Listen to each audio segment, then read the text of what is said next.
Здравейте, скъпи приятели! Аз съм Ани Петкова, психолог, консултант. Предното видео бе направено от мен за вас с 10 признака, че вие сте в депресия. Днес това, което ще дам аз за вас, е методите как може сами да се справите с депресията.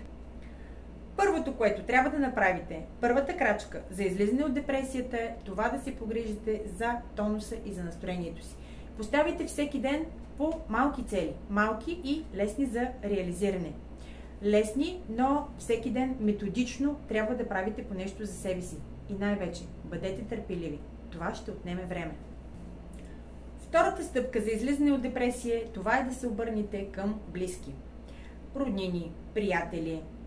Споделяйте, излизайте с тях, говорете с тях. Знам, много е по-лесно да бъдете в социална изолация. Знам, много е по-лесно да лежите. Стига! Искате ли да се приборите с депресията или не? Станете от леглото, обадете се по телефона на близък, приятел, роднина. Човек, с който ви е приятно да говорите. От него не се иска много. Просто да ви слуша и да не ви критикува. Понижава напрежението. Ще ви подейства добре. Третата стъпка за излизане от депресията е промяната в храненето. Ограничете консумацията на алкохол, консумацията на кофеин, на захар, на трансмазнини, рафинирани въглехидрати и увеличете приема на омега-3 масни киселини. Другото, което искам от вас е номер 4. Раздвижете се. Станете от дивана. Спрете да мързилувате и започнете да се движите. Не говорим за тежък физически труд.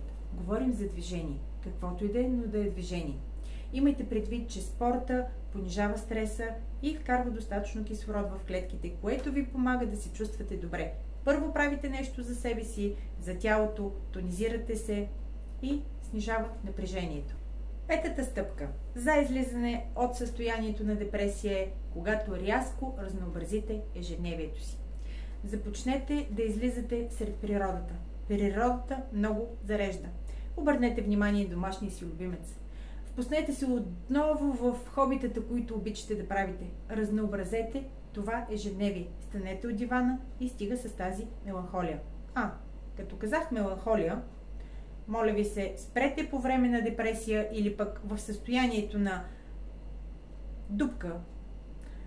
Не гледайте драми, не слушайте тегава музика. Излезте, спортувайте, ходете в природата, срещайте се с приятели, споделяйте.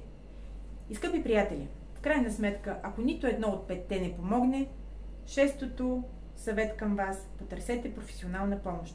Именно психолога е човекът, който ще ви помогне да откриете инструментите, ресурса в себе си, с който ще преборите това ваше моментно състояние. И разбира се, идеята е да се почувствате по-добре. Аз съм тук за вас. Ани Петкова, дипломиран психолог-консултант. Аз ви обичам. Обичайте се и вие. И не забравяйте, животът е прекрасен. Животът е такъв, какъвто си го направим.